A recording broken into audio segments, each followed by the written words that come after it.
ભારતમાં વરસાદ કેમ પડે છે? શું ફક્ત પર્વતોના કારણે જ વરસાદ પડે છે? જવાબ જાણીને તમને નવાઈ લાગશે.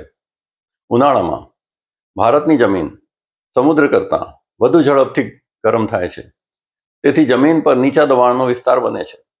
હવે હિન્દ મહાસાગર, અરબી સમુદ્ર અને બંગાળની ખાડી પરથી ભેજ ભરેલા પવનો ભારત તરફ દોડે છે.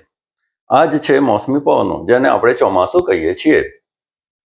આ ભેજવાળી હવા ઉપર ચડવા લાગે છે. વિજ્ઞાન પ્રમાણે ઊંચાઈ વધતા દર 1 કિલોમીટરે સરેરાશ 6.5 °C તાપમાન ઘટે છે. હવા ઠંડી પડતા તે એક એવા તાપમાને પહોંચે છે જેને શિશિર બિંદુ એટલે કે ડ્યુ પોઈન્ટ કહેવામાં આવે છે. આ તાપમાને હવામાં રહેલી જળ બાષ્પ નાના પાણીના ટીપામાં ફેરવાય છે. તેમાંથી વાદળ બને છે અને ટીપા મોટા અને ભારે થતાં વરસાદ વરસે છે. જ્યાં પશ્ચિમ ઘાટ અને હિમાલય જેવા પર્વતો હોય છે, ત્યાં પર્વતો હવાને વધુ ઝડપથી ઉપર ધકેલે છે.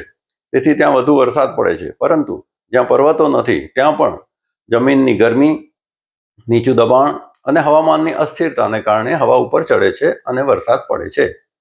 ભારતમાં પડતા કુલ વાર્ષિક વરસાદનો લગભગ 70 થી 80% વરસાદ મોસમી પવનો દ્વારા જ આવે છે.